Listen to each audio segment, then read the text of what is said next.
중국인이 아프리카에서 자신이 고용하고 있던 근로자인 아프리카 사람에게 몽둥이로 때리는 장면이 SNS에 퍼지면서 아프리카 사람들에게 중형 감정이 퍼지고 있는데요. 이 영상을 보고 아프리카 상류층 여성이 분노를 참지 못하며 눈물을 흘리고 있는데요. 과연 그녀에게는 무슨 사연이 있는지 오늘의 사연 시작하겠습니다. 안녕하세요. 저는 아프리카 지역에서 상류층의 삶을 살고 있는 아미나라고 해요. 저는 아프리카 케냐에 살고 있는데 이곳에서 여성들의 삶이란 복잡하고 다양하죠. 한국처럼 잘 사는 나라에서 아프리카의 상류층은 한국의 일반 사람들의 삶과 비슷할 거라고 생각하시나요? 사실 그렇지 않아요. 우리가 누리는 특권은 한국의 중산층보다도 훨씬 더 큰 편이에요. 하지만 그 특권은 우리나라의 극심한 빈부격차 속에서 더욱 두드러져 보이죠. 저는 나이로비 외곽의 고급 주택가인 카렌에서 자랐고 우리 아버지는 유명한 정치인이자 사업가로 케냐의 발전을 위해 노력하는 분이세요. 저 역시 영국 유학을 다녀온 26세의 여성으로 많은 특권을 누리며 살아왔습니다. 하지만 제가 사는 세상과 일반 케냐인의 삶은 너무나 다릅니다. 케냐에서는 상위 0.1%가 국가부의 절반 이상을 차지하고 있는데 우리 가족이 바로 그 0.1% 안에 들어가요. 제가 속한 상류층에서는 여성들이 상대적으로 자유롭고 교육의 기회도 많지만 대다수의 케냐 여성들은 여전히 많은 제약 속에서 살아가고 있어요. 예를 들어 저는 영국에서 유학을 할 수 있는 특권을 누렸지만 많은 케냐 여성들은 초등교육조차 받지 못하는 경우가 많아요. 우리 동네만 해도 대학을 나온 여성들이 대부분이지만 시골에 가보면 글을 읽지 못하는 여성들을 쉽게 만날 수 있죠. 또한 제 또래 친구들은 자신의 진로를 자유롭게 선택할 수 있지만 농촌 지역의 여성들은 여전히 조혼과 같은 전통적 관습에 얽매여 있어요. 얼마 전 시골에 갔을 때 저보다 어린 나이의 소녀가 이미 결혼해서 아이를 키우고 있는 걸 보고 놀란 적이 있어요. 경제적 측면에서도 큰 차이가 있어요. 저희 같은 상류층 여성들은 자신의 사업을 운영하거나 고위직에 오를 수 있지만 대다수 여성들은 길거리에서 과일을 팔거나 가사도우미로 일하는 경우가 많아요. 제가 쇼핑하러 가는 몰에서 일하는 여성들만 봐도 대부분이 최저임금도 받지 못하는 열악한 환경에서 일하고 있죠. 제가 매일 타고 다니는 고급 외제차 한 대의 가격이 보통 케냐인의 평생 수입과 맞먹는다는 사실을 알게 되었을 때 저는 큰 충격을 받았어요. 한 번은 우리 집 정원사의 딸이 학비가 없어 학교를 그만둘 위기에 처했다는 얘기를 들었어요. 그 학비가 제가 한 달에 옷이나 액세서리를 사는 데 쓰는 돈의 10분의 1도 안 되는 금액이라는 사실에 마음이 무거워졌죠. 다행히 아빠가 이 상황을 알게 되셨고 즉시 정원사 가족의 모든 자녀들의 학비를 지원해주기로 하셨어요. 아빠는 우리 집에서 일하는 모든 직원들의 자녀 교육을 책임지겠다고 선언하셨죠. 이는 단순히 학비뿐만 아니라 교복, 학용품, 심지어 과외 수업까지 포함하는 거였어요. 아빠의 이런 결정에 저는 깊은 감동을 받았지만 동시에 우리와 그들 사이의 엄청난 격차를 다시 한번 실감하게 되었어요. 우리에겐 별것 아닌 금액으로 누군가의 인생이 바뀔 수 있다는 사실이 저를 더욱 겸손하게 만들었죠. 그리고 이런 지원이 우리 집 직원들에게만 국한되지 않고 더 많은 사람들에게 확대될 수 있다면 어떨까 하는 생각도 들었어요. 저는 대저택에서 하인들의 돌봄을 받으며 성장했어요. 아버지는 중국으로부터 막대한 투자를 받으며 케냐 경제의 중요한 인물로 자리 잡고 계셨죠. 우리 가족은 늘 풍족하고 안정된 삶을 살아왔어요. 하지만 최근 들어 아버지의 표정이 좋지 않아 보이더라고요. 어느 날부터인가 고민에 빠진 모습을 보이기 시작하셨어요. 중국과의 관계가 깊어지면서 중국인들이 케냐 경제 전반을 점점 더 장악하고 있었고 아버지는 이 상황을 달가워하지 않으시는 것 같았어요. 사실 저는 아버지가 늘 중국과 우호적인 관계를 유지해 오셨던 걸 알고 있었기에 그의 갑작스러운 고민이 의아했어요. 무언가 큰 변화가 일어나고 있다는 걸 느낄 수 있었지만 정확히 무엇 때문인지는 알 수 없었죠. 아버지의 걱정 어린 표정을 보면서 저는 우리나라와 중국의 관계에 대해 더 자세히 알아봐야겠다고 생각했어요. 시간이 지나면서 저는 차츰 아버지의 고민을 이해하게 되었어요. 처음에는 중국과의 협력으로 케냐가 많은 혜택을 본 것이 사실이었죠. 새로운 도로와 철도가 생기고 대규모 인프라 프로젝트들이 진행되면서 우리나라의 경제는 빠르게 성장했어요. 하지만 이제는 상황이 달라졌어요. 중국인들이 케냐에서 점점 더 많은 사업을 독점하기 시작했어요. 대형 건설 프로젝트에서부터 소매업에 이르기까지 중국 기업들이 현지 기업들을 밀어내고 시장을 장악해가고 있었죠. 이로 인해 현지 서민들은 점점 경제적 기회에서 밀려나고 있었어요. 우리나라의 빈부격차는 더욱 심해졌어요. 가난한 사람들은 여전히 전기도 없이 산속에서 살고 있었지만 저와 같은 부유층은 대저택에서 외국산 물건을 소비하며 여유롭게 살고 있었죠. 이런 현실을 마주할 때마다 마음이 불편해졌어요. 어느 날 저는 뉴스에서 충격적인 영상을 보게 되었어요. 케냐의 한 중국인 공장에서 지각한 케냐인 직원을 중국인 사장이 몽둥이로 때리는 장면이었어요. 그 영상 속 케냐인 직원의 고통스러운 표정과 주변 동료들의 무력한 모습이 제 마음을 아프게 했죠. 이 사건은 전국적으로 큰 파문을 일으켰어요.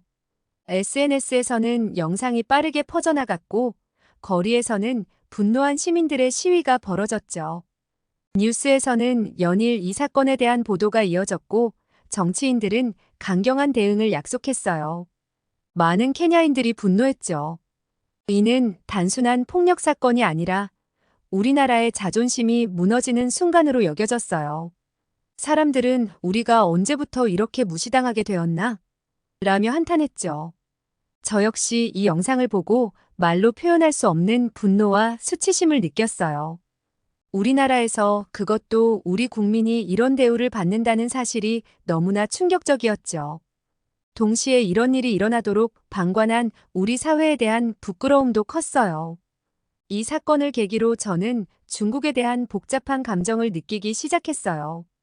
한편으로는 그들의 투자가 우리나라 발전에 도움이 된 것은 사실이지만 다른 한편으로는 그들이 우리나라와 국민들을 존중하지 않는다는 느낌이 들었거든요. 우리나라가 이렇게 휘둘릴 수밖에 없는 걸까? 이런 생각이 들면서 아버지의 고민을 더 깊이 이해하게 되었어요. 우리나라의 주권과 국민의 존엄성을 지키면서도 경제 발전을 이뤄내는 것이 얼마나 어려운 일인지 깨닫게 된 거죠. 이 사건 이후로 저는 중국인들에 대해 복잡한 감정을 갖게 되었어요. 길거리에서 중국인들을 마주치면 불편한 기분이 들기도 했죠. 그들의 말투나 행동을 보면 그 영상 속 장면이 떠올라 가슴이 답답해졌어요. 모든 중국인이 그런 것은 아닐 텐데 제가 너무 극단적으로 생각하는 건 아닐까 하는 생각도 들었죠. 어느 날 저는 나이로비의 고급 레스토랑에서 친구들과 식사를 하고 있었어요. 우리나라에서 가장 유명한 프렌치 레스토랑 중 하나였죠. 평소에는 예약하기도 힘든 곳이지만 우리 가족의 이름 덕분에 쉽게 자리를 잡을 수 있었어요. 샹들리에 아래에서 반짝이는 식기들, 정장을 차려입은 웨이터들, 그리고 은은하게 흐르는 클래식 음악, 모든 것이 완벽해 보였죠. 한 친구는 같은 아시아라도 한국은 다르다며 갑자기 한국에 관한 긍정적인 이야기를 하더라고요. 그 친구는 한국어를 열심히 공부하고 있는 친구였는데 갑자기 자기가 보고 있는 넷플릭스 한국 콘텐츠를 보여주는 것이었죠. 근데 그런 영상은 제가 알기로 지금 우리나라에서는 볼 수 없는 영상들이었어요. 어떻게 볼 수 있냐고 물었더니 이렇게 대답을 하더라고요. 바로 VPN을 사용했다고 말이에요. 바로 이 광고를 보고 사게 구매를 하게 되었는데 완전 신세계라고 하더라고요. 서브샤크 VPN을 알게 된 후로는 이런 걱정이 싹 사라졌대요. VPN이 뭐냐고 물었더니 네트워크 접속 국가를 바꿔버리는 거라더군요. 그리고 클릭 한 번으로 기기와 인터넷, 전송되는 모든 정보를 암호화시켜서 개인정보를 안전하게 보호시켜준다고 하더라고요. 서브샤크 VPN을 이용하면 마치 마법처럼 전 세계 어디에서나 자유롭게 인터넷을 사용할 수 있다고 했어요. 심지어 넷플릭스에서 우리나라에 공개되지 않은 콘텐츠도 찾아볼 수 있더라고요. 서브샤크 VPN의 또 다른 장점은 보안이래요. 특히 우리나라 같은 곳은 보안이 취약하다고 전 세계 사이트를 돌아다니는 동안 모든 정보를 암호화해 개인정보를 철저히 지켜준다더라고요. 공항이나 카페 같은 공공장소의 와이파이를 사용할 때도 안심하고 쓸 수 있다고 했죠. 게다가 서브샤크 VPN은 100개국 이상의 3,000개가 넘는 초고속 서버를 보유하고 있어요.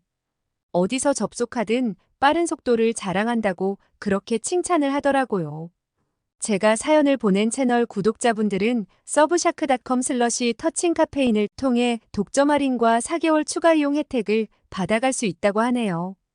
더 좋은 건 뭐냐고요? 서브샤크 VPN은 30일 동안 100% 환불을 보장한다더라고요. 부담 없이 사용하고 마음에 들지 않으면 전액 환불까지 받을 수 있다니 정말 대박이더라고요. 하나의 계정으로 집안의 모든 기기를 무제한으로 사용할 수 있다는 점도 큰 장점이었죠.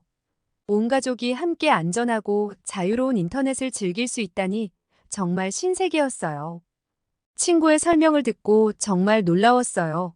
이렇게 우리는 대화를 나누며 세계 각국의 문화와 뉴스를 더 쉽게 접할 수 있게 된 현대 기술의 발전에 대해 이야기를 나눴습니다. 그때 옆 테이블에 앉은 동양인 남자들이 눈에 띄었어요. 3명의 남자들이 조용히 대화를 나누고 있었죠.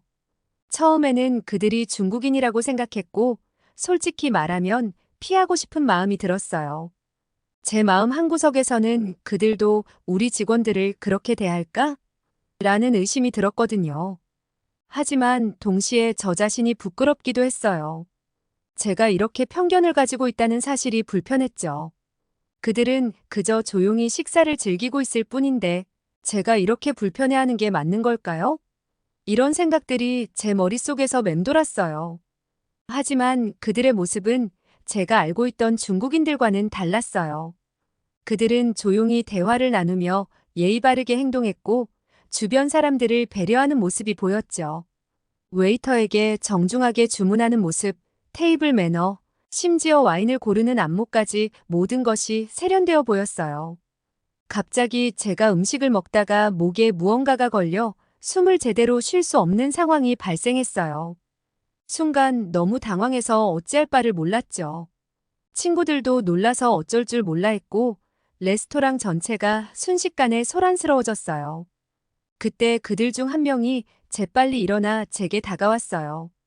그는 능숙하게 하임리히 법을 시행해 주었어요. 그의 손길은 침착하면서도 정확했죠. 몇 번의 시도 끝에 목에 걸린 음식물이 튀어나왔고 저는 곧 숨을 돌릴 수 있게 되었어요. 위험한 순간이 지나가고 나서야 저는 그가 얼마나 침착하고 전문적으로 대처했는지 깨달았죠. 다른 2명도 즉시 도와주려 일어났었어요. 한 명은 주변 사람들을 진정시키며 공간을 확보했고 다른 한 명은 레스토랑 직원에게 999에 연락해달라고 부탁했어요. 그들의 체계적인 대응 모습이 정말 인상적이었어요. 위기가 지나간 후 저는 그들에게 깊은 감사의 마음을 전했어요.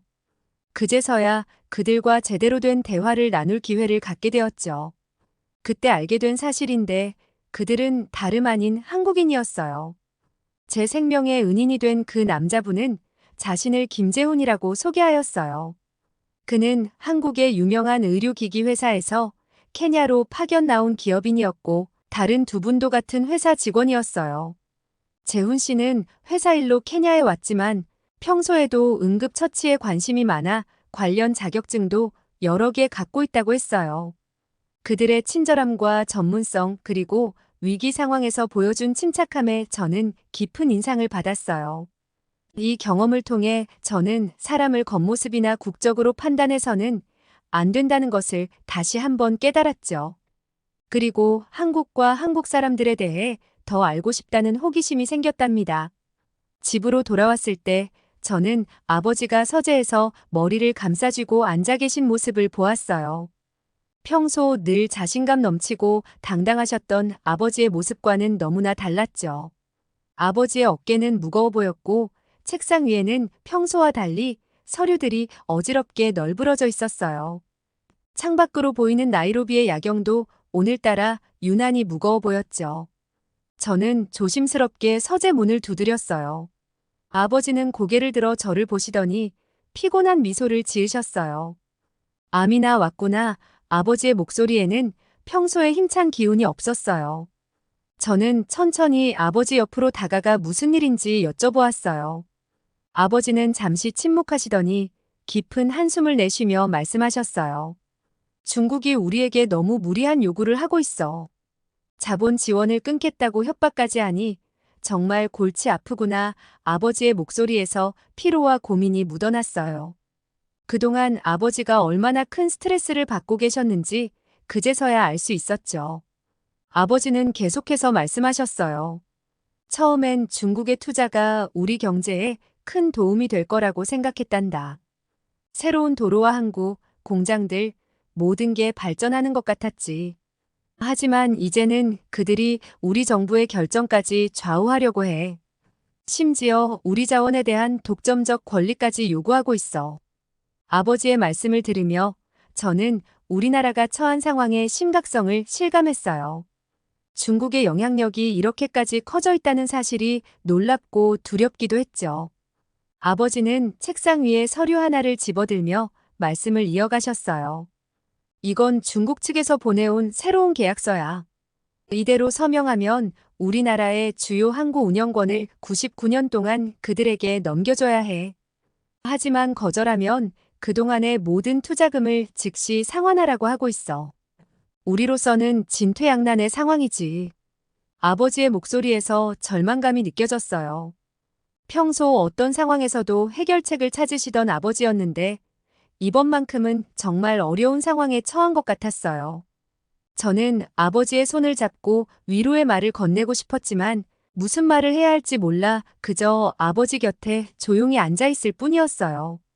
저는 용기를 내어 낮에 있었던 일, 한국인들과의 만남에 대해 이야기했어요. 그들의 전문성과 친절함, 그리고 위기 상황에서 보여준 침착함에 대해 자세히 설명했죠. 제 이야기를 들으신 아버지는 깜짝 놀라시더니 이내 생각에 잠기셨어요. 잠시 후 아버지가 말씀하셨어요. 한국은 정말 대단한 나라야. 한때는 우리가 도왔던 나라였는데 이제는 우리가 도움을 받고 있지. 그들의 발전 속도와 기술력은 정말 놀라워. 아버지는 계속해서 한국의 경제 성장과 자생력에 대해 이야기하셨어요. 한국은 우리와 비슷한 처지에서 시작했지만 자체적인 노력으로 이만큼 발전했어. 그들의 교육 시스템, 기술 혁신, 그리고 근면성은 우리가 본받아야 할 점이야. 그러면서 아버지는 무언가 결심한 듯한 표정을 지으셨어요. 우리도 장기적으로 봤을 때 중국이 아닌 한국과의 협력을 추구해야 할 것 같아. 그들의 경험과 기술을 배우면서 우리나라의 자생력을 키워나가는 게 중요해. 그러더니 누군가에게 전화하러 함께 있던 자리를 뜨셨어요. 저는 아버지가 무슨 묘안이 생긴 건가 혼자 생각하며 방으로 돌아왔죠. 며칠 후 아버지가 저에게 한국 기업과의 미팅에 함께 가자고 제안하셨어요. 저는 며칠 전 식당에서 만난 한국 남자들을 떠올리며 흔쾌히 승낙했죠. 그들의 친절함과 전문성이 아직도 생생하게 기억났거든요. 약속 장소에 도착하자 놀랍게도 그날 저를 도와주셨던 남자분 중 한 명이 나와 계시는 거예요. 김재훈 씨였죠. 저는 너무 놀라고 반가워서 얼굴에 미소가 절로 번졌어요. 그에게 다가가 인사를 건넸고 아버지에게도 재훈 씨를 소개했어요. 아버지, 이분이 제가 말씀드렸던 한국분이에요. 그날 제 목에 음식이 걸렸을 때 응급처치를 해주신 분이죠. 아버지와 재훈 씨가 악수를 나누는 모습을 보며 저는 왠지 모를 설렘을 느꼈어요. 미팅이 시작되고 아버지와 한국 기업 간의 대화를 들으면서 저는 점점 더 큰 충격을 받았어요. 이야기의 주제가 단순한 비즈니스를 넘어서 우리나라의 미래와 직결된 내용이었거든요. 아버지가 말씀하셨어요. 우리는 지금 중요한 갈림길에 서 있습니다. 지금까지 중국의 투자에 많이 의존해왔지만 이제는 새로운 파트너가 필요합니다. 우리의 자주성을 지키면서도 함께 발전할 수 있는 파트너 말이죠. 재훈 씨가 대답했어요. 네, 저희도 그 점을 잘 알고 있습니다. 한국은 아프리카 국가들과의 협력을 매우 중요하게 생각하고 있습니다. 우리의 목표는 단순한 투자가 아닌 상호 발전을 위한 파트너십입니다. 대화가 계속되면서 저는 아프리카가 중국에 휘둘리지 않기 위해 한국과의 협력을 강화하려 한다는 사실을 깨달았어요. 이는 단순한 경제적 결정이 아닌 우리나라의 미래를 위한 전략적 선택이었죠. 아버지가 말씀하셨어요. 우리는 한국의 발전 모델에서 많은 것을 배울 수 있습니다. 기술 이전, 교육 협력 그리고 산업 육성이 모든 것이 우리에게 필요합니다. 재훈 씨의 대답이 이어졌어요. 네, 저희도 그렇게 생각합니다. 우리는 단순히 완성품을 팔러 온 게 아닙니다. 기술을 공유하고 함께 발전하는 것이 우리의 목표입니다. 이 대화를 들으며 저는 우리나라의 미래에 대한 새로운 희망을 느꼈어요. 동시에 제가 우연히 만난 한국인들이 이렇게 중요한 변화의 계기가 될 줄은 몰랐죠. 그 순간 저는 이 변화의 과정에 제가 어떤 역할을 할 수 있을지 진지하게 고민하기 시작했답니다. 식사가 끝난 후 저는 그만 재훈 씨에게 점점 호감을 느끼고 있는 제 자신을 발견했어요. 그는 모든 사람의 의견을 경청하면서도 적절한 순간에 핵심을 짚어내는 재주가 있었죠. 대화를 나누면 나눌수록 재훈 씨가 얼마나 생각이 깊은 사람인지 알 수 있었어요. 그는 단순히 비즈니스만 얘기하는 게 아니라 우리나라의 문화와 역사에 대해서도 깊은 관심을 보였죠. 심지어 제가 모르는 케냐의 역사까지 알고 있어서 깜짝 놀랐어요. 재훈 씨의 매너는 정말 인상적이었어요. 그는 항상 상대방을 배려하는 모습을 보였고 어려운 주제를 다룰 때도 침착하고 진중한 태도를 유지했죠. 이런 모습에 저는 점점 더 마음이 끌렸어요. 하지만 동시에 가슴 한편이 아팠어요. 재훈 씨는 곧 한국으로 돌아가야 하는 사람이었거든요. 그의 케냐 체류 기간이 얼마 남지 않았다는 걸 알게 되었을 때 저는 큰 아쉬움을 느꼈죠.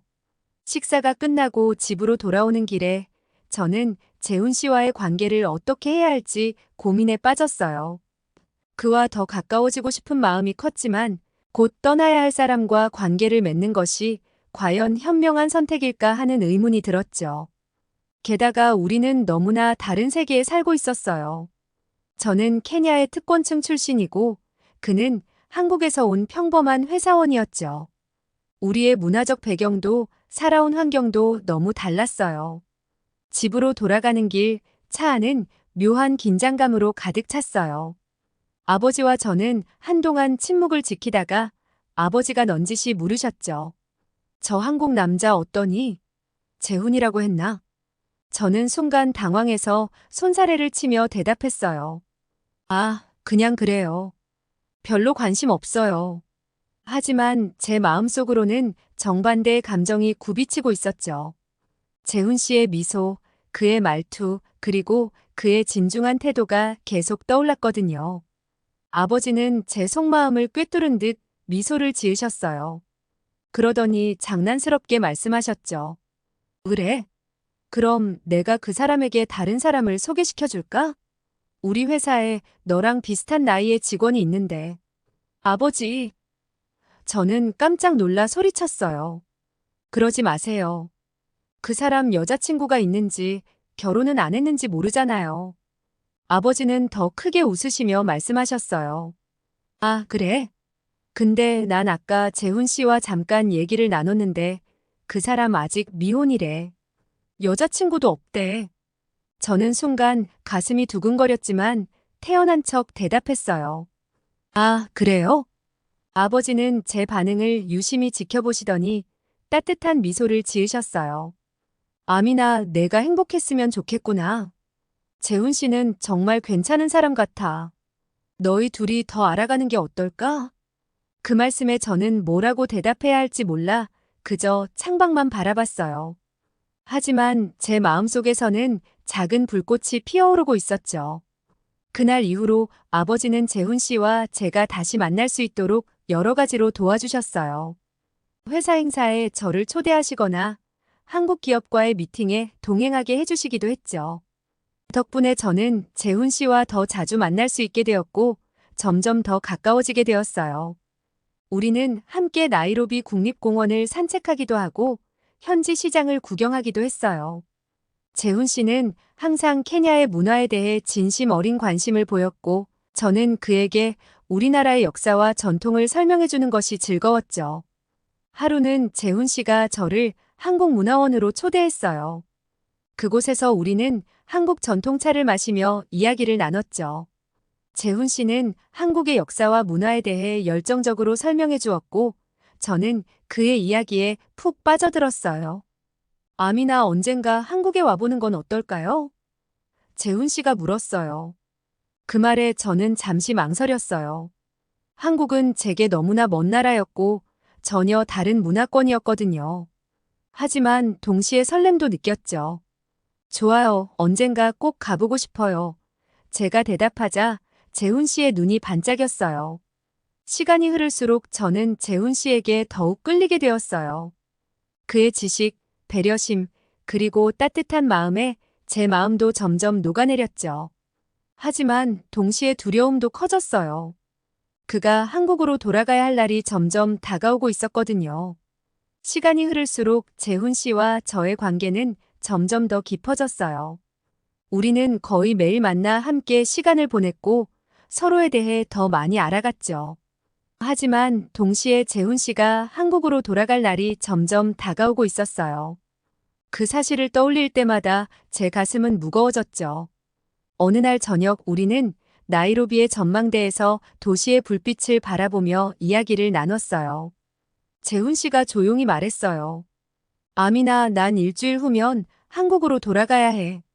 그 말을 듣는 순간 제 마음이 무너져 내리는 것 같았어요. 저는 그동안 이 순간이 올 것을 알고 있었지만 막상 현실이 되니 너무나 힘들었죠. 아미나, 당신은 어떻게 할 거예요? 재훈 씨가 조심스럽게 물었어요. 저는 한동안 말을 잇지 못했어요. 제 마음속에서는 수많은 생각들이 충돌하고 있었거든요. 한국으로 가서 재훈 씨와 새로운 삶을 시작할까? 아니면 여기 케냐에 남아야 할까? 집에 돌아와 아버지께 이 고민을 털어놓았어요. 아버지는 잠시 생각에 잠기셨다가 말씀하셨어요.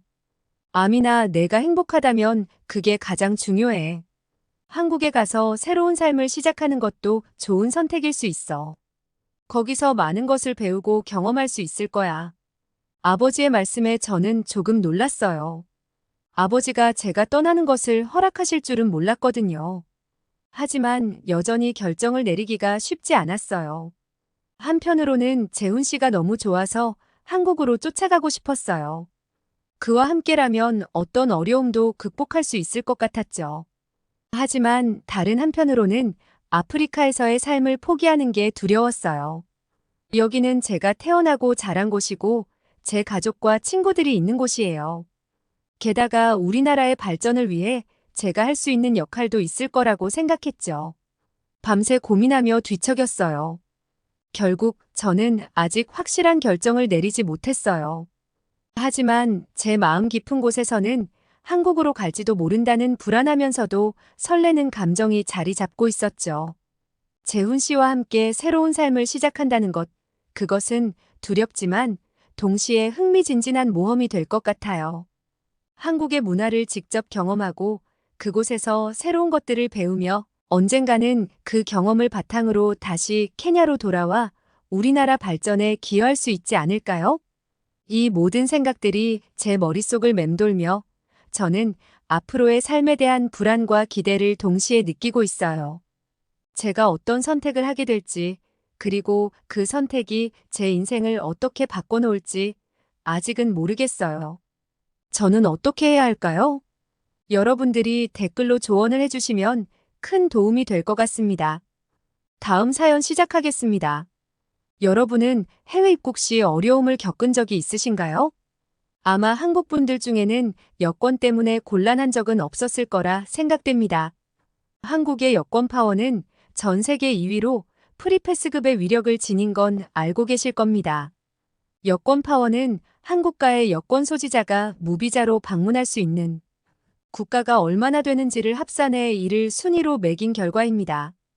한국인은 다른 나라의 정치적 외교적으로 부정적인 영향을 끼치지 않으면서도 관광에 관련된 소비도 많이 하기 때문에 지구촌 어딜 가나 환영받는다는 것입니다. 그런데 유럽의 한 국경 검문소에 한국인들만 따로 격리되는 말도 안 되는 일이 일어났는데요. 그것도 한국 사람들은 시험을 보고 나서야 통과가 가능하다는 출입국 직원의 말에 인종차별이 아니냐며 한바탕 소동이 일어나고 있습니다. 이게 어떻게 된 일인지 오늘의 사연 들어보겠습니다. 안녕하세요. 저는 핀란드 헬싱키의 한 작은 마을에서 태어나고 자란 엘리나라고 합니다. 어릴 때부터 북유럽의 자연 속에서 자랐죠. 가족과 함께 자주 숲을 거닐고 겨울이면 얼어붙은 호수에서 스케이트를 타곤 했어요. 핀란드는 정말 아름다운 나라예요. 특히 한국에서 오시는 분들이 많아져서 참 기뻐요. 우리나라의 자연과 도시 풍경이 한국인들에게 많은 인기를 끌고 있죠. 헬싱키는 핀란드의 수도로 현대적인 도시의 매력과 자연의 조화가 멋지게 어우러져 있어요. 한국인 관광객들은 헬싱키 대성당과 수오멜린나 섬 같은 명소를 많이 찾으세요. 특히 겨울철에 오시면 북유럽의 독특한 겨울 풍경을 즐길 수 있죠. 눈 덮인 도시와 오로라를 보러 오는 분들도 많아요. 핀란드의 자연도 한국인들에게 큰 인기를 끌고 있어요. 라플란드는 특히 유명한데요. 사파리와 순록, 그리고 산타클로스를 만나기 위해 많은 분들이 찾아오세요. 여름에는 끝없는 낮을 즐길 수 있는 백야 현상도 매력적이에요. 수많은 호수와 숲이 있는 국립공원들도 많은 사랑을 받고 있죠. 트레킹이나 카누를 즐기기에 딱 좋은 곳이에요.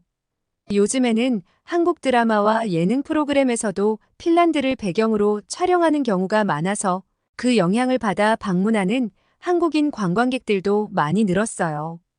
핀란드의 독특한 사우나 문화나 디자인 소품들도 한국 분들께 인기가 많더라고요. 저희 부모님은 헬싱키 대학의 교수였고 저는 자연스럽게 학문에 대한 열정을 가지게 되었죠. 대학에 진학하면서 동양학을 전공하게 되었는데 특히 러시아 문학과 언어에 큰 관심이 생겼어요. 도스토옙스키와 톨스토이의 작품에 푹 빠지면서 러시아 문화에 대한 호기심이 날로 커져갔죠. 그래서 러시아어를 배우기 시작했어요. 대학 시절 러시아 상트페테르부르크로 교환학생 프로그램에 참여하게 되었어요. 처음 러시아에 도착했을 때는 낯선 도시와 새로운 문화에 적응하는데 어려움을 겪었지만 곧 그곳의 아름다움과 사람들의 따뜻한 환대에 마음을 열게 되었죠. 상트페테르부르크의 한 카페에서 일을 하면서 러시아인 친구들을 사귀기 시작했어요. 그 중에서도 제 마음을 사로잡은 사람은 알렉세이였어요. 알렉세이는 재능 있는 사진작가로 그의 작품은 도시의 일상과 사람들의 삶을 생생하게 담아냈죠. 우리는 예술과 문학에 대한 깊은 대화를 나누며 서로에게 끌리게 되었어요. 알렉세이와 저는 시간이 흐를수록 서로에게 없어서는 안 될 존재가 되었어요. 점점 러시아를 제 두 번째 고향으로 느끼기 시작했죠. 그래서 대학을 졸업한 후에도 러시아에 남기로 결심했어요. 상트페테르부르크의 한 대학교에서 러시아 문학을 연구하며 교수로 일하게 되었죠. 처음에는 부모님이 제가 다른 나라에서 살게 된다는 소식에 걱정했지만 제가 행복하다는 것을 알게 되면서 점차 안심하게 되었어요. 저는 핀란드와 러시아를 오가며 두 나라의 문화를 연결하는 다리 역할을 하게 되었어요. 시간이 흘러 알렉세이와 저는 결혼하게 되었고 상트페테르부르크에 아늑한 집을 마련했어요. 알렉세이와 저는 정말 행복하게 지내고 있었어요. 그러던 어느 날 저희에게 놀라운 소식이 찾아왔어요. 제가 임신을 하게 된 거죠. 처음에는 믿기지 않았지만 병원에서 확실한 소식을 듣고 나니 가슴이 벅차올랐어요. 저희 둘 다 기쁨에 겨워 서로를 끌어안고 눈물을 흘렸죠. 그런 우리 딸이 벌써 5살이 되었어요. 시간이 정말 빨리 지나간 것 같아요. 아직도 그녀가 처음으로 웃음을 지었던 순간, 첫 걸음을 내딛었던 날이 어제 같은데 말이죠. 알렉세이와 저는 딸과 함께한 모든 순간을 소중히 여기며 그녀를 애지중지 키웠어요. 그리고 이제 드디어 그녀가 학교에 입학할 해가 되었어요. 우리 딸이 학교에 간다니 믿기지 않았죠. 처음에는 조금 두렵기도 했어요. 우리 딸이 잘 적응할 수 있을까, 친구들은 잘 사귈 수 있을까 하는 걱정이 들었죠. 하지만 제 우려와는 달리 딸아이는 학교 생활에 적응을 굉장히 빨리 해 친구들도 많이 사귀었더라고요. 딸아이가 학교에 다니기 시작한 지도 벌써 몇 달이 지났어요. 그녀는 학교 생활에 잘 적응하고 새로운 친구들을 사귀며 매일 즐거운 시간을 보내고 있죠. 그러던 어느 날 딸아이가 학교 후 놀이터에서 놀고 있었어요. 저는 딸을 지켜보며 친구들과 어울리는 모습을 바라보고 있었죠. 그날 딸아이는 유난히 신이 난 모습이었어요. 그녀는 제게 다가와 새로 사귄 친한 친구를 소개시켜 주겠다고 했어요. 엄마, 아빠, 이리 와보세요. 제가 새로 사귄 친구예요. 딸아이가 밝은 목소리로 외쳤죠. 놀이터 구석에서 까만 머리에 까만 눈동자를 가진 귀여운 아이가 다가왔어요. 딸은 그 아이의 손을 꼭 잡고 있었고 얼굴에는 밝은 미소가 가득했어요. 엄마, 이 아이는 리아예요. 제 새 친구예요. 리아는 한국인이에요. 딸아이는 자랑스럽게 말했죠. 리아는 수줍은 듯 미소를 지으며 인사했어요. 안녕하세요. 저는 리아예요. 저는 리아를 보며 따뜻하게 미소 지었어요. 안녕, 리아. 만나서 정말 반가워. 우리 딸과 친구가 되어줘서 고마워. 리아는 고개를 끄덕이며 부드럽게 웃었어요. 알고 보니 리아의 가족은 얼마 전에 한국에서 러시아로 이사 온 참이었어요. 리아의 부모님도 함께 놀이터에 와 계셨고 우리는 그들과 인사를 나누었어요. 리아의 부모님은 친절하고 따뜻한 분들처럼 보였어요. 딸아이와 리아가 친한 친구가 된 이후 저희 가족은 리아의 가족과도 자주 교류하게 되었어요. 그러던 어느 날 리아의 부모님과 이야기를 나누다가 리아의 아빠가 한국의 현대차 기업에서 주재원으로 러시아에 파견 온 사실을 알게 되었어요. 리아의 아빠는 현대차 기업에서 중요한 역할을 맡고 계셨고 그분은 회사에서 러시아로 파견을 오게 되어 가족과 함께 이사하게 된 거였죠. 저도 현대차에 대해서는 알고 있었는데 그곳을 다니는 한국분을 만나니 흥미로운 마음에 이것저것 질문을 많이 하게 되더라고요. 리아의 아빠가 현대차에 대해 자부심이 굉장해서 처음에는 그의 이야기를 들을 때 거부감을 느껴졌어요. 사실 딸아이의 친구로 만나기 전까지는 한국이라는 나라에 대해서도 잘 몰랐는데 한국의 기업에 대해 자랑을 하니 귀에 잘 들어오지도 않을 만했죠. 저의 이런 마음은 모르고 리아의 아빠는 현대차에 대해 말을 시작했을 때 그의 목소리와 표정에서 자부심과 자신감이 느껴지는데 그냥 들을 수밖에 없었죠. 리아 아빠는 계속 말을 이어나갔어요. 현대차는 정말 훌륭한 기업이에요. 한국에서는 많은 사람들이 현대차를 자랑스러워하죠. 우리 기업이 전 세계에서 얼마나 큰 영향력을 가지고 있는지 그리고 혁신적인 기술을 개발하고 있는지 알면 더 자랑스럽게 느껴지실 거예요. 처음에는 그의 자랑스러운 말투가 저를 조금 불편하게 만들었지만 듣다 보니 일리 있는 말이고 부정할 순 없었죠. 나중에 현대차가 어떻게 성장하고 있는지 그들의 기술, 혁신과 사회적 책임을 어떻게 이행하고 있는지에 대해 더 깊이 알아가면서 그의 자부심이 이해됐어요. 실제로 현대차는 전 세계에서 뛰어난 차량을 생산하고 있으며 친환경 자동차와 자율주행 기술 등 혁신적인 기술을 선도하고 있더라고요. 이런 점들을 알게 되면서 리아의 아빠의 자부심에 대한 처음의 거부감은 점차 사그라들었죠. 이후 리아 아빠는 잦은 해외 출장으로 와이프와 아이에게 미안하다는 말을 하며 다음 날 다른 유럽 국가로 출장을 가야 한다고 하였죠. 저는 동아시아 국가이니 출장을 갈 때마다 입국 심사가 까다로워 힘들지 않냐고 물었더니 그의 표정은 이해할 수 없다는 듯 황당하게 저를 쳐다보았어요. 제가 이어 말했어요. 보통의 유럽연합 내에서는 여행이 얼마나 편리한지 아세요? 제가 러시아에 살면서 유럽을 자주 여행하는데 쉥겐 지역 덕분에 정말 간편해졌어요. 쉥겐 지역은 유럽연합 국가들이 국경 통제를 없애고 자유롭게 이동할 수 있도록 만든 협정이에요. 그래서 한번 쉥겐 비자를 받으면 그 비자 유효 기간 동안 여러 국가를 자유롭게 여행할 수 있죠. 제가 처음 이걸 알았을 때 정말 놀랐어요. EU 회원국 시민들은 더 편리해요. 다른 EU 국가로 갈 때 비자가 필요 없고 입국할 때는 여권이나 신분증만 제시하면 돼요. 그래서 국경을 넘는다는 느낌보다는 그냥 국내 여행하는 것 같아요. 공항에서는 이게이트 같은 자동화 시스템을 이용할 수 있어요. 여권을 스캔하고 얼굴 인식으로 신원을 확인하면 끝이에요. 너무 간편하죠. 제가 처음 이게이트를 이용했을 때 이렇게 쉽게 국경을 넘을 수 있다는 게 신기했어요. 기차나 버스를 타고 다른 나라로 갈 때도 별도의 입국 심사 절차가 없어요. 국내에서 도시간 이동하는 것과 똑같아요. 예를 들어 프랑스에서 독일로 기차 여행을 할 때 그냥 기차에 타고 내리기만 하면 돼요. 마치 헬싱키에서 탐페레로 이동하는 것과 같은 느낌이죠. 이런 제도 덕분에 유럽 여행이 정말 편리해졌어요.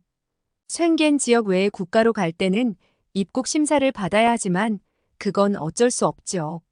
그래도 쉥겐 지역 덕분에 유럽 여행이 얼마나 간편하고 즐거운지 매번 실감하고 있어요.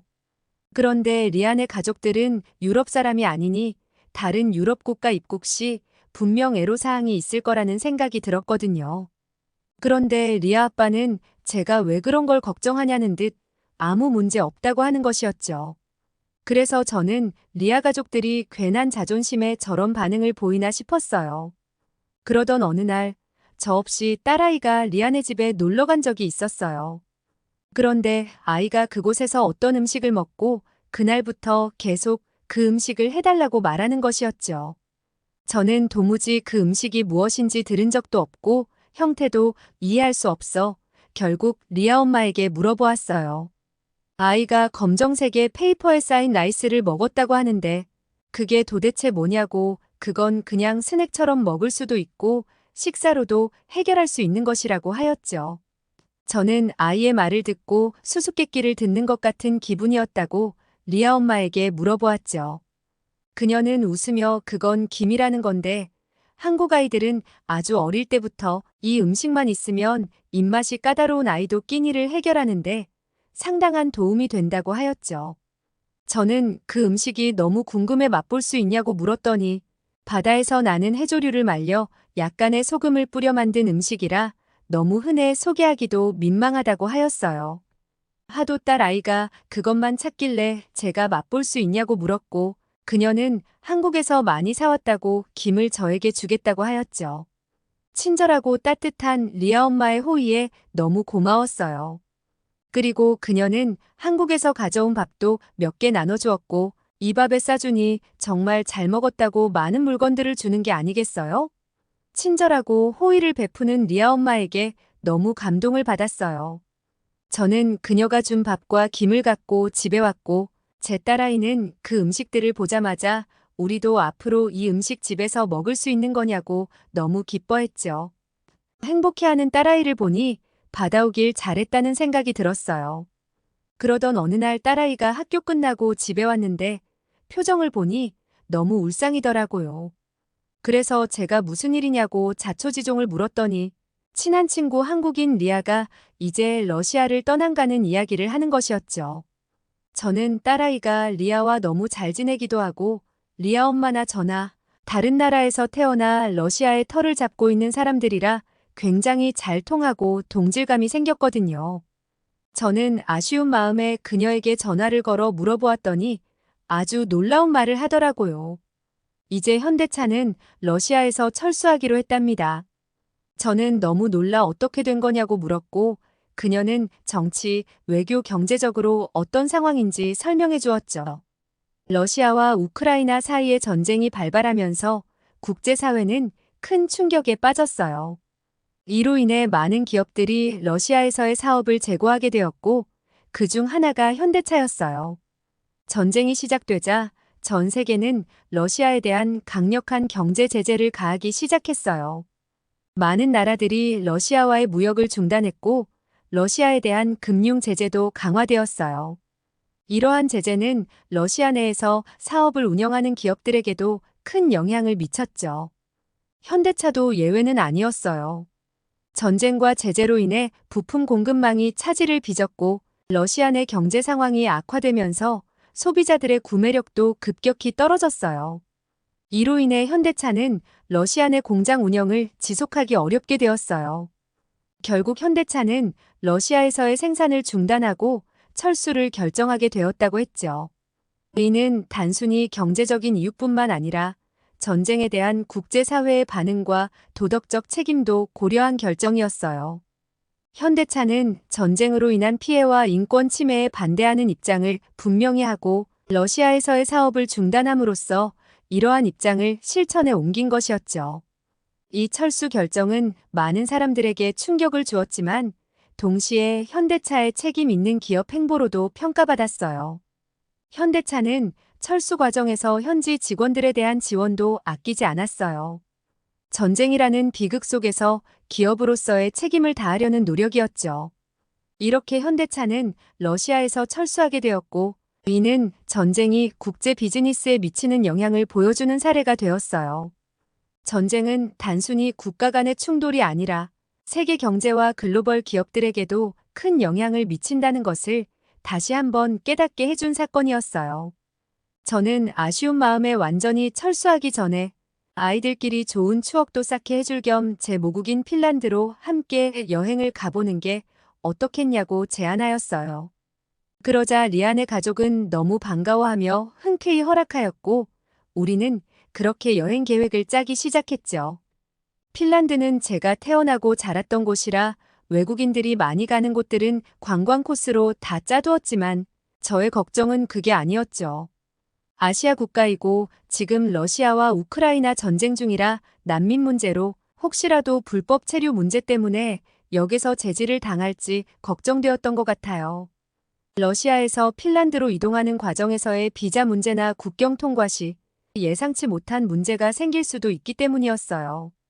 하지만 리안의 가족은 한국은 문제될 것이 없을 것 같다고, 한국 여권 순위가 세계에서 알아주기 때문에 무비자로 입국 가능한 나라가 굉장히 많다고 하는 것이었죠. 저는 동아시아 국가의 여권이 인정해준다는 말을 듣도 보지도 못해 그들이 하는 말은 그냥 자기 나라에 대한 자부심도 크고 너무 걱정을 안 하길래 의아했죠. 하지만 리아 가족은 전혀 걱정이 없어 보였고 우리는 함께 핀란드의 여행 계획을 세웠어요. 정말 설레는 일이죠. 헬싱키, 탐페레, 투르쿠, 로바니에미까지 핀란드의 다양한 도시를 탐방하는 일정을 세웠어요. 정말 재미있을 것 같지만 입국 심사 시 걱정은 마음 한켠에 계속 남아 있었던 것 같아요. 리안의 가족과 함께 핀란드로 여행을 떠나는 날이 왔어요. 설레는 마음을 가득 안고 아침 일찍 일어나서 가방을 싸고 국경으로 향했어요. 리아는 잠에서 깨어나면서도 기분이 흥분되어 있었고 리아 엄마와 아빠도 긴장한 듯 웃음을 지었어요. 러시아에서 핀란드로 입국하려는데 우려했던 문제가 생겼어요. 출국 전에 모든 준비를 마치고 국경 지역으로 향했을 때 예상치 못한 상황이 발생했거든요. 비자나 필요한 서류에 문제가 생긴 것 같았어요. 우리 가족은 바로 통과하는 반면 리안의 가족들은 순조롭게 입국을 못하는 것처럼 보였죠. 제가 우려하던 상황이 벌어진 거라 확신할 수 있었어요. 국경을 넘자마자 이런 일이 발생하니 예상했던 상황을 왜 리아 엄마 아빠는 한국 여권이 무비자로 입국 가능한 나라가 많다는 둥 말도 안 되는 소리를 했을까 속으로 좀 짜증이 밀려왔죠. 검문소에서 한번 잘못 걸리면 3시간은 기본으로 버려야 할 수 있기 때문이에요. 저도 차에서 내려 무슨 일인가 알아봤더니 국경 수비대원들은 여권을 확인한 후 리안의 여권을 가지고 어디론가 자리를 옮겼어요.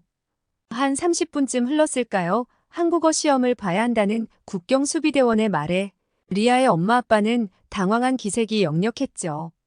한국인임을 증명하기 위해 지갑에서 주민등록증과 각종 문서들을 꺼내 보여줬지만 국경수비대원들은 아랑곳하지 않고 시험지를 가져왔어요. 우리는 분명 이건 인종차별이라고 느껴져 아주 불쾌했어요. 계속 버텨봤자 국경수비대원들과의 관계만 불편해질 것 같자 리안의 가족은 시험지를 받아들었죠. 우리는 여행을 해야 하니 그들의 말을 따를 수밖에 없었고 리안의 가족은 침착하게 시험을 치르기 시작했어요. 리아 엄마 아빠는 시험지를 받아들고 지정해준 책상에 앉아 시험지를 보며 긴장한 듯 보였어요. 그런데 그들의 표정을 보니 실성한 듯 웃는 게 아니겠어요?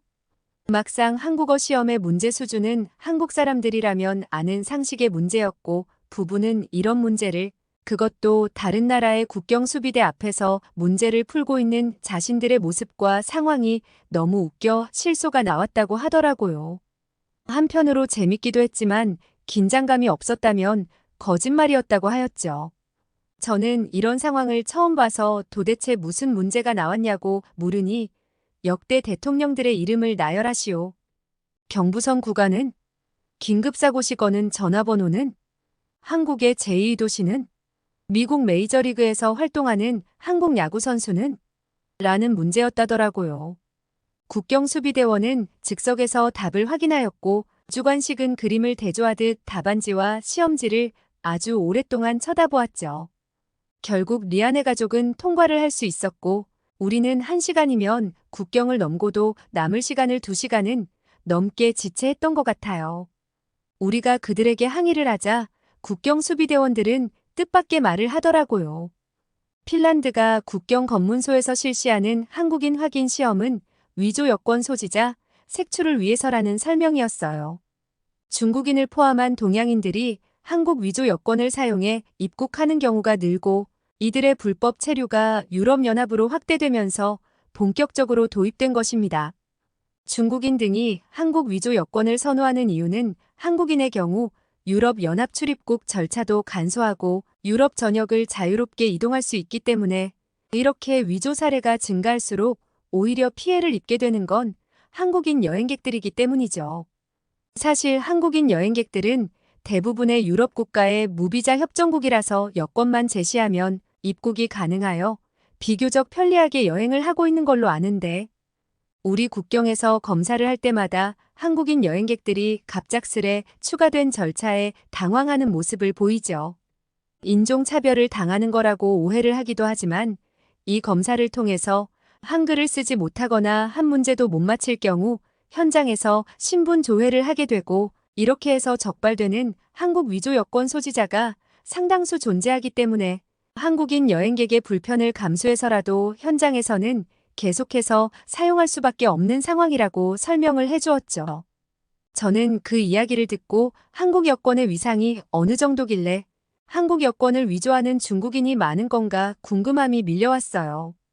그래서 한국 여권에 대해 검색을 하게 되었는데 찾아본 후 충격을 받고 말았어요.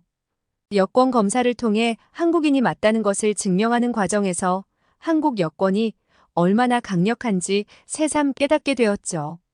한국 여권은 2023년 기준으로 전 세계에서 가장 강력한 여권 중 하나로 비자 없이 여행할 수 있는 국가의 수가 무려 192개국에 달하더라고요. 이 숫자는 한국 여권 소지자가 거의 모든 주요 국가를 비자 없이 여행할 수 있다는 것을 의미하는 것이었죠. 일본과 함께 공동 2위에 랭크된 한국 여권은 핀란드나 에스토니아 같은 유럽 국가를 포함해 많은 나라에서 비자 없이 입국할 수 있게 해주는 것이었죠. 국경에서의 상황을 겪으며 리안의 가족이 한국 여권에 대해 괜한 자부심을 가지고 있는 게 아니구나 깨달았어요. 실제로 한국 여권은 굉장히 강력하다는 것을 눈으로 확인하게 되었죠. 국경에서의 경험을 통해 한국 여권의 강력함을 실감한 후 중국인들이 왜 한국 여권을 위조해 한국 사람들이 국경을 넘을 때 피해를 보게 하는지에 대해 생각해 보니 마음이 불편해졌어요. 실제로 이러한 문제는 많은 불편과 혼란을 초래하죠. 한국 여권은 세계적으로 매우 강력한 여권으로 비자 없이 여행할 수 있는 나라가 많고 신뢰도가 높은 이유로 일부 중국인들이 불법적으로 한국 여권을 위조해 더 쉽게 다른 나라로 입국하려고 시도하는 것이죠. 하지만 이런 행위는 한국 여권 소지자들에게 불편을 초래해요. 국경을 넘을 때 추가 검사를 받거나 예상치 못한 상황에 처하게 되기 때문이죠. 실제로 리안의 가족도 국경에서 한국어 시험을 보며 한국인임을 증명해야 했으니 말이에요. 리안의 가족과 함께한 이 경험을 통해 앞으로도 이런 불편한 상황이 발생하지 않도록 서로 배려하고 이해하는 마음을 가지게 되었어요. 여행을 통해 배우고 경험하는 것은 이런 예상치 못한 상황에서도 긍정적인 태도로 대처하는 것이 중요하다는 것을 깨닫게 해주었어요. 이제는 이런 문제들이 해결되어 한국 여권 소지자들이 더 안전하고 편리하게 여행할 수 있기를 바라며 핀란드에서의 멋진 여행을 즐기기로 했어요. 리안의 가족과 핀란드 여행을 하면서 한국에 대한 이야기를 많이 들었어요. 그 이야기를 통해 한국이라는 나라에 여행 가고 싶어졌죠. 리안의 가족은 한국의 아름다운 자연과 역사 그리고 활기찬 도시 생활에 대해 자주 이야기해줬어요. 서울의 번화가, 부산의 아름다운 해변, 제주도의 독특한 자연경관 등 한국의 다양한 매력에 대해 들을수록 점점 더 흥미가 생겼어요. 한국은 세계적으로 유명한 K-팝과 드라마, 영화 덕분에 문화적으로도 굉장히 매력적인 나라예요. 한류의 중심지에서 직접 그 문화를 체험할 수 있는 기회는 정말 특별할 것 같아요. 또한 한국의 음식 문화도 매우 흥미로워요. 김치, 비빔밥, 불고기, 삼겹살 등 다양한 한식을 맛볼 수 있다는 생각에 벌써 입맛이 다셔졌어요. 그리고 무엇보다 한국 사람들의 따뜻함과 친절함이 리안의 가족에게 인상 깊게 남았어요. 그들은 한국 사람들이 얼마나 환대해주고 친절하게 대해주는지 자주 이야기했어요. 이러한 이야기를 들으며 한국에 가서 그 따뜻한 환대를 직접 경험해보고 싶어졌어요. 그래서 핀란드 여행이 끝나면 한국으로의 다음 여행을 계획해보려고 해요. 리안의 가족과 함께 한국의 다양한 명소를 탐방하고 맛있는 음식을 맛보며 한국 문화를 깊이 체험할 수 있는 멋진 여행이 될 거라고 확신해요. 한국에서의 새로운 모험이 벌써부터 기대되고 설레네요. 내년 아이 방학 때가 되면 한국에 방문할 계획이에요. 제가 어릴 때부터 살아왔던 핀란드와 지금 살고 있는 러시아의 상트페테르부르크는 여름이 아주 짧아서 햇빛을 오래 볼 수 없거든요. 한국의 여름은 아주 덥고 습하다고 하던데 그런 더위도 경험하며 아이와 실컷 물놀이도 해보고 싶네요. 여름에 아이와 함께 갈 만한 한국의 관광 명소 추천해 주시면 너무 좋을 것 같아요. 오늘은 핀란드에서 온 엘리나의 사연을 들어보았는데요. 러시아에서 한국 가족들과의 특별한 인연을 계속 이어가는 모습이 너무 보기 좋습니다. 내년에 한국에 오셔서 뜨거운 여름을 경험하고 놀라지 않을까 살짝 걱정이 되긴 합니다. 오늘의 사연이 마음에 들었다면 구독과 좋아요 눌러주세요. 이상 감동 카페인이었습니다.